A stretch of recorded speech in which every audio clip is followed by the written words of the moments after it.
Pessoal, vamos falar sobre a situação na Ucrânia. Hoje, dia 18 de fevereiro, são 7 horas da manhã aqui no Rio de Janeiro, meio-dia lá em Kiev, no momento que eu gravo esse vídeo.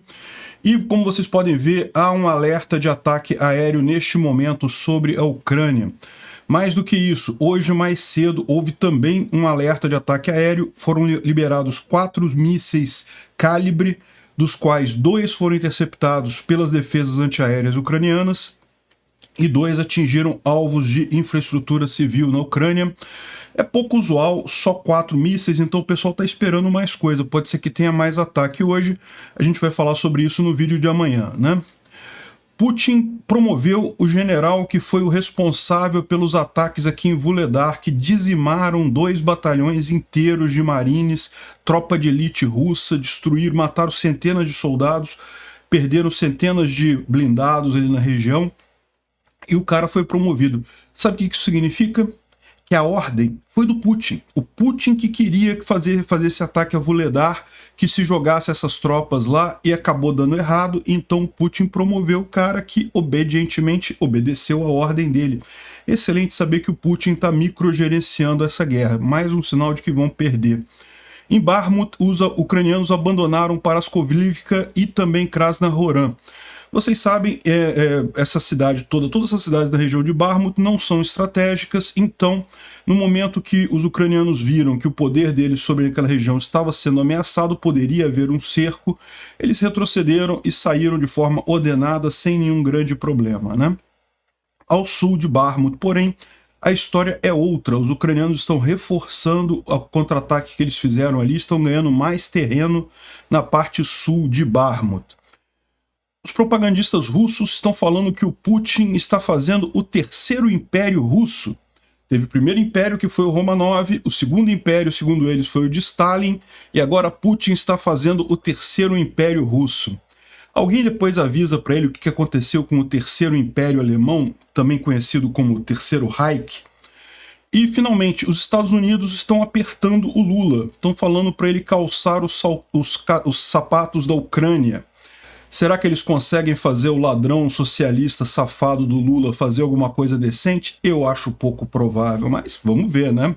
Vamos falar sobre esses e outros assuntos em detalhes. Essas notícias foram sugeridas por Peter de Tapa Sexo na Sapucaí, Massa com Atum e várias outras pessoas. Obrigado aí ao pessoal que sugeriu a notícia. Obrigado a você que está assistindo o nosso vídeo. Se você gosta do nosso conteúdo, por favor, deixe o seu like e se inscreva aqui no canal, né? Pois bem, então como vocês podem ver, aqui na Ucrânia há sinal de ataque aéreo neste momento, mas mais do que isso, hoje mais cedo houve um outro sinal de ataque aéreo e houve de fato o lançamento de 4 mísseis calibre lançados do Mar Negro em direção a Kiev e a outras cidades. 2 foram derrubados, 2 atingiram o alvo. A gente não tem informação ainda de quais alvos seriam esses, mas provavelmente são alvos de infraestrutura civil. Agora, 4 mísseis só é realmente um ataque pouco usual, né? Pode ser que esses 4 mísseis tivessem por destino, por exemplo, baterias antiaéreas ucranianas, justamente preparando para o ataque maior que está vindo agora. É uma possibilidade, a gente não sabe. Nesse momento, novamente, você tem mais uma vez outro alerta de ataque aéreo e vamos ver o que vai acontecer. A gente só vai ter notícias sobre isso amanhã, né? Ou ao longo do dia. Aparentemente teve um míssil atingir um alvo em Khmelnytskyi. Mais detalhes a gente fala sobre isso amanhã. Bom, ontem a gente falou que os ucranianos atingiram vários alvos aqui na região de Skadovsk, Kalanchak, Armiansk e também Chaplinka. Tudo isso daqui são bases russas onde está havendo movimentação de tropas, colocação de tropas de mobilizados ali, justamente preparando para futuras ações na região, e os ucranianos atingiram vários dessas concentrações aqui ontem, né? A gente chegou a mostrar 2 delas, mas hoje a gente tem... A gente chegou a mostrar 2 ontem, mas hoje a gente tem essa daqui que foi em Chaplinka. Segundo estão dizendo aqui, é um complexo de mísseis russos que foi atingido aqui nessa região. Dá para ver que é uma explosão bem grande, né? Isso aqui foi filmado pelos próprios russos e eles colocaram lá no Telegram deles e a gente pegou essa informação aqui, né? Dá para ver que é um oficial russo aqui que está filmando, né? Bom, além disso, em Vuhledar, os russos fizeram vários ataques com TOS, né, que é aquelas foguetes termobáricos, algo muito danoso, inclusive tem critérios aí que isso não seria algo permitido na guerra, mas isso não é problema para os russos, crime de guerra já está na conta deles. Tentaram mais uma vez fazer esses ataques e avançar em Vuhledar sem conseguir nenhum avanço de fato. Mais uma vez, os russos tentam chegar a Vuhledar e não conseguem, né? E nesse sentido é que tem a grande curiosidade do dia, que foi o Rustam Muradov, que foi o general que deu a ordem, que insistiu para que se fosse feito aquele ataque lá em Vuhledar, um ataque muito complicado de fazer, com tropas que eram tropas de elite, tropas boas, mas que estavam numa situação muito desfavorável e que acabou resultando na morte e na destruição de boa parte da 155ª e da 40ª Brigadas Marine russas, né? A gente falou sobre isso alguns dias atrás. Vuhledar é essa cidade aqui. Essa cidade é sim uma cidade muito estratégica, por isso os ucranianos vão fazer questão de defender essa cidade com muita força, e é uma cidade muito fácil de defender, porque ela fica relativamente alta, tem prédios muito altos, então ela consegue ser defendida com muita facilidade. No entanto, foi dada a ordem para o ataque frontal a Vuhledar. E os russos perderam muitos soldados, muito equipamento nisso daí, e no entanto o cara foi promovido. Só tem uma explicação para isso, que é o que está circulando já em todos os Telegram russos, inclusive, ucranianos e russos, né? Dizendo que a única possibilidade para isso daí é que, na verdade, a ordem veio do próprio Putin, né? A gente sabe disso já há algum tempo, que o Putin está microgerenciando essa guerra, está se metendo, está dando ordens para os generais, ordens diretas para os generais, e evidentemente o Putin não é um cara de origem militar, a origem dele é o serviço secreto, é a KGB, então ele entende muito de máfias e coisa e tal, mas de ações militares ele não entende tanto assim, e no momento que ele começa a microgerenciar essa guerra, é uma ótima notícia para os ucranianos, porque no final das contas mostra que vão haver muitos outros erros além deste que houve lá em Vuhledar, né? E lógico, no que ele mandou o cara fazer, o cara obedeceu, mesmo sabendo que ia dar problema, porque esse cara é militar, ele sabia que esse ataque não teria muita chance de sucesso, né? E mesmo assim ele obedeceu a ordem do Putin, foi lá, fez o ataque frontal a Vuhledar e deu problema, né? Enfim, ele foi condecorado agora, ele agora virou um coronel-general, é um posto acima de tenente-general, se não me engano, que era o posto anterior dele, né? Bom, vamos falar sobre a linha de frente lá em Kupiansk, né? Aqui em Kupiansk, vocês sabem, os russos estão tentando avançar com muita força. Algumas fontes dizem que eles chegaram a tomar Dovrychne, que é essa cidade aqui, e aqui esse mapa do Alakran, ele está mostrando com muita clareza qual é o objetivo dos russos nessa história, né? Por que os russos estão vindo aqui? A gente sabe que eles querem, primeiro, cruzar o rio Oskil, para montar alguma cabeça de ponte do lado de cá do rio Oskil, para facilitar uma possível invasão pela fronteira lá da Rússia, né? O rio Oskil, aqui nessa região ao norte, aqui em Kharkiv, é a fronteira entre a Rússia e a Ucrânia, e aqui eles querem atravessar para facilitar um avanço através da fronteira russa mesmo. Aqui é território da Rússia propriamente dita, né?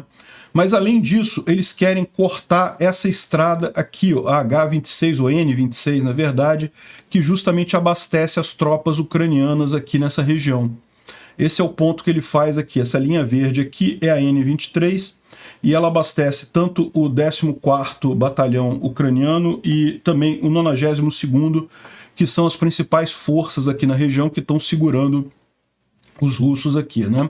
A gente sabe que parte da estratégia russa é justamente retomar até o rio Oskil, ou seja, toda essa área aqui até o rio Oskil. O rio Oskil ele fica maior aqui nessa região, né? Ou seja, implicaria tomar toda essa parte aqui, que vai ser o mais difícil para eles. Mas aqui em cima é relativamente pouca coisa que eles têm que andar até o rio Oskil. Então essa é a estratégia deles. De novo, é o que eles querem fazer, não quer dizer que vão conseguir, né? Em Bakhmut, os russos tomaram o centro de Paraskovivka, né? Paraskovivka aqui em Bakhmut, é mais aqui para baixo. Aqui nesse mapa ainda mostra Paraskovivka nas mãos dos ucranianos, ou como zona de guerra aqui, né? mas a verdade é que houve realmente um avanço russo aqui nessa região. Está aqui o pessoal do grupo Wagner posando em frente a uma casa que fica no centro de Parascovivka, ou seja, fica nessa região central aqui da cidade. A gente já sabia que os russos estavam aqui nessa parte norte, eles já estavam há algum tempo aqui, mas agora eles estão aqui no centro de Parascovivka e parece que a guerra atualmente, a luta aqui, a linha de frente, está bem aqui na região sul de Parascovivka, né? E por que ela está andando assim devagar? Porque justamente os ucranianos estão fazendo um recuo ordenado, um recuo planejado nisso daqui. A gente estava falando já há algum tempo, desde o momento que os russos conseguiram esse avanço aqui ao norte de Blahodatne, que em algum momento seria necessário sair aqui de Parascovivka ou Krasnohoran, né? Nos primeiros dias ainda acreditava-se que poderia ser, os russos aqui poderiam ser expulsos, mas parece que eles já estão estabelecidos aqui, então vai ser difícil expulsar eles rapidamente. Fica a situação dos ucranianos aqui em Parascovivka e Krasnohoran muito complicada, né? E lembra, toda essa região aqui de Bakhmut é uma região que não é estratégica, não muda nada em termos de guerra para os ucranianos. Os ucranianos estão segurando a cidade, evidentemente, porque é uma cidade, então ela não tem valor estratégico, mas tem um valor enquanto território em si. E aquele negócio, se eles abandonarem Bakhmut, a frente de batalha vai caminhar e vai pegar uma outra cidade aqui, Chasiv Yar, talvez. Então eles têm que fazer a batalha de qualquer forma, mas eles não vão usar recursos de forma demasiada. Os ucranianos estão poupando reservas para a grande ofensiva que vem aí, né? Então eles abandonaram Parascovivka, estão no sul ainda da cidade, mas já não estão mais lutando por ela. E o importante disso aqui é que foi uma retirada ordenada, não houve pocket, não houve cerco, não houve ucranianos sendo fechados ali na região, nem nenhuma tragédia descomunal, né? Temos a informação de que, na verdade, os russos já avançaram aqui na M3, então eles estavam ameaçando fazer isso há bastante tempo, fizeram isso, e foi justamente o fato deles terem atravessado a M3 que fez com que os ucranianos saíssem daqui, né? No momento que eles atravessaram a M3, era aparentemente o gatilho. Os ucranianos falaram, não, se eles chegarem da M3 a gente vai sair, e de fato fizeram isso, né? A batalha está acontecendo aqui próxima de Dubovo-Vasilivka, essa outra cidade aqui perto, já do lado de cá da M3, né? A M3 já não estava sendo usada pelos ucranianos de qualquer forma, porque os russos já tinham controle de fogo sobre ela, então não fez assim grande diferença, a não ser tornar realmente mais crítica a situação aqui em Parascovivka, né? O Kianin diz que está tranquilo, de fato lá a situação lá no norte está um pouco mais complicada do que ao sul, o resto de Bakhmut está bem mais estabilizado. Ao norte ainda tem alguns problemas e coisa e tal, mas segundo ele está tudo sob controle, não há nenhum desespero, não há nenhum risco, não houve linha de defesa rompida, é apenas um recuo natural que justamente já estava sendo previsto ali em caso desse cenário se desenvolver, né? Kianin está muito tranquilo fazendo piadinha com o colega dele aqui, coisa e tal.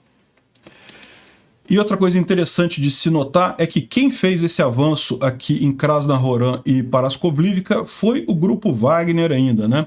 E aqui o pessoal do Reporting from Ukraine está falando justamente que, mais uma vez, o grupo Wagner mostrando que tem muito mais capacidade do que o exército russo, justamente porque ele acaba sendo mais descentralizado do que o comando centralizado tradicional do exército, das forças armadas russas como um todo, né? O grupo Wagner tem essa vantagem, que também é uma vantagem dos ucranianos, né? Não chega a ser totalmente descentralizada, mas tem muito mais autonomia. Os sargentos e oficiais e tenentes têm muito mais autonomia para tomar decisões locais, ao invés do que é o exército russo, que as ordens aparentemente vêm lá do Putin, né? Então ele fala aqui justamente sobre essa decisão dos ucranianos de colocar a M3 como limite. No momento que os russos conseguiram avançar aqui, os ucranianos repeliram eles rapidamente, justamente para dar espaço, dar tempo para as tropas que estavam aqui em Parascovivka sair aqui da cidade. e estabeleceram novas posições defensivas aqui, também em Adine, aqui mais ao sul. Na verdade, eles ainda estão lutando, ainda tem ucranianos aqui na parte sul de Parascovivka, tá? Mas isso daí é parte da retirada deles, justamente para sair de forma ordenada daqui, né?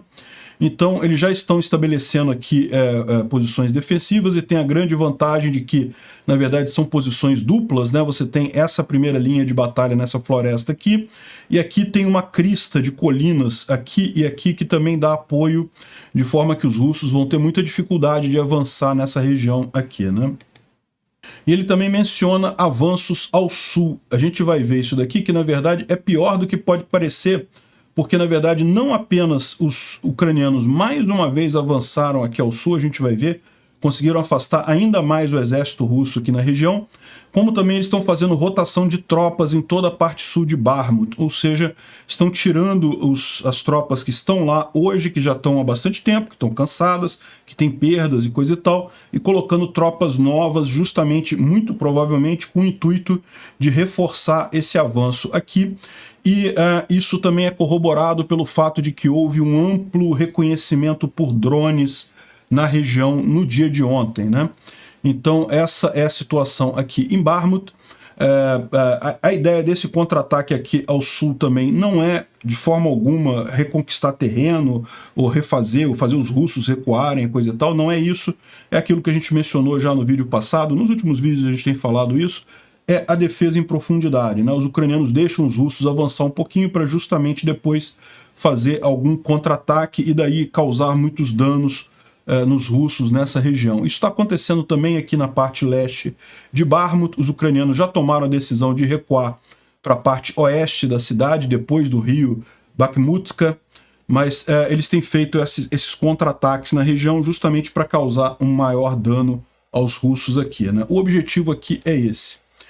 Aqui está o Tommy dando essa informação justamente que de ontem para hoje, novamente, os ucranianos conseguiram avançar nessa região e principalmente eles têm feito isso à noite, usando as visões noturnas ocidentais que foram recebidas do Ocidente. Isso está dando uma vantagem significativa aos ucranianos aqui nessa região de Klishivka, né? Que é essa região aqui ao sul de Bakhmut, né?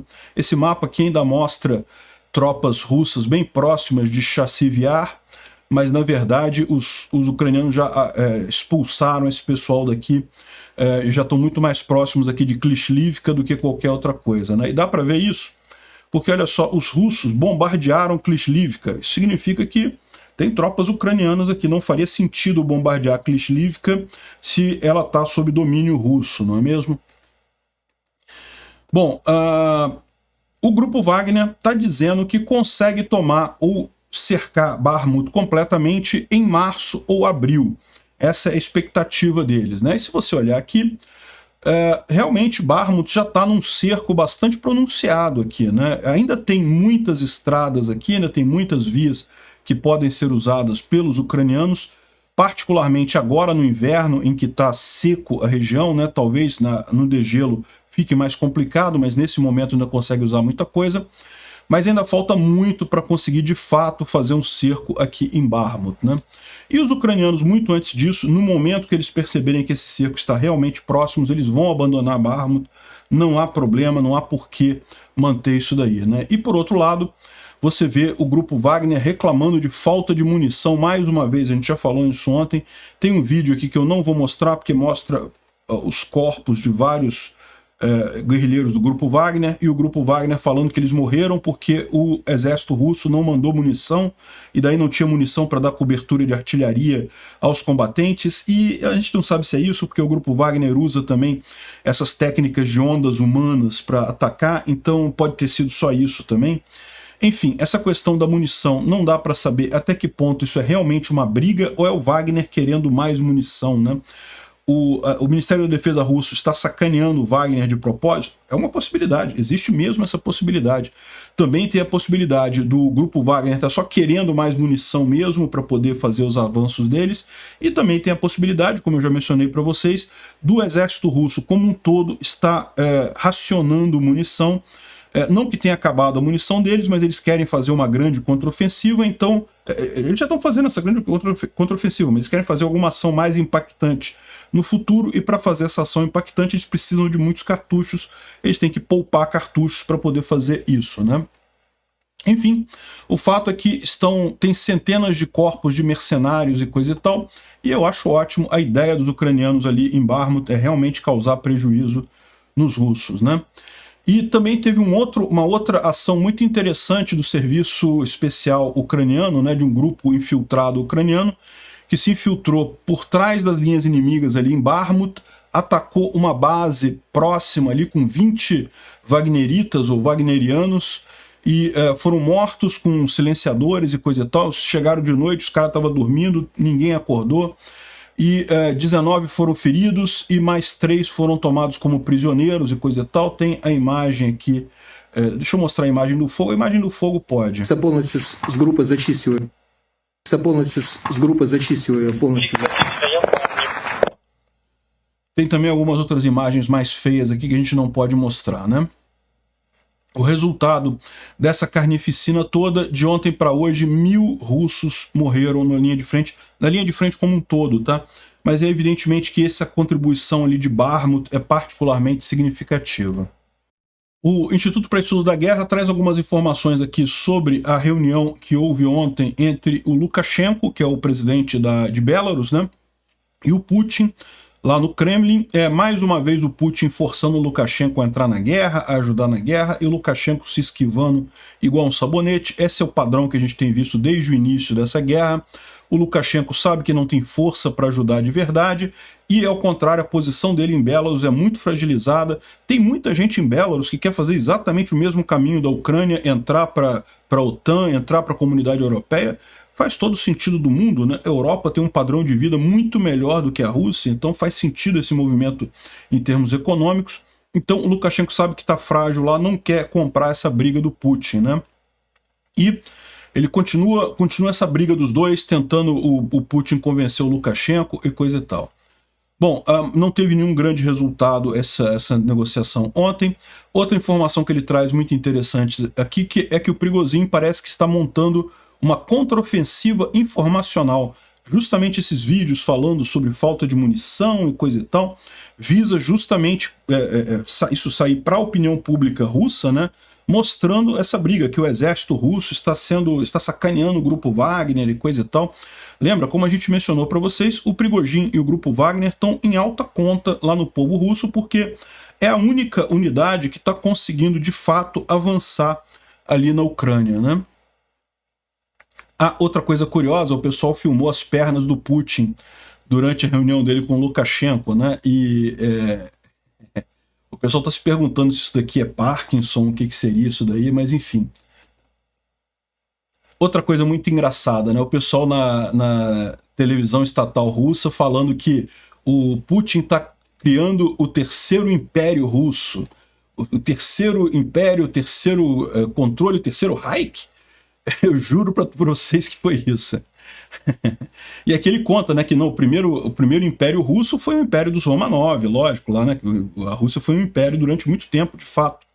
E o segundo império teria sido o que fez Stalin, né? Stalin também, embora não fosse um império em nome, era um império de fato, né? O Stalin controlava toda a União Soviética, ninguém ousava questionar nada ali. Então foi o segundo império russo, teria sido o império do Stalin, e agora Putin está fazendo o terceiro império, né? E, pois é, não funcionou muito bem para o Hitler, não. O pessoal devia avisar eles. Esse papo de terceiro Reich não deu muito certo na Alemanha, não. E justamente os bloggers lá da Rússia, né, os bloggers militares, estão numa onda certa de pessimismo, né? Porque eles estão percebendo que essa ofensiva russa já está acontecendo. Ok, a gente sabe que os russos pretendem ainda aquecer isso, né, agilizar, colocar mais força nessa ofensiva, mas a verdade é que ela já está acontecendo e os resultados são pífios. Avançaram um pouquinho lá em Kupiansk, tomar uma cidadezinha ou outra ali. Avançaram um pouquinho em Kriminá, tomaram um vilarejo ou outro ali perto de Kriminá.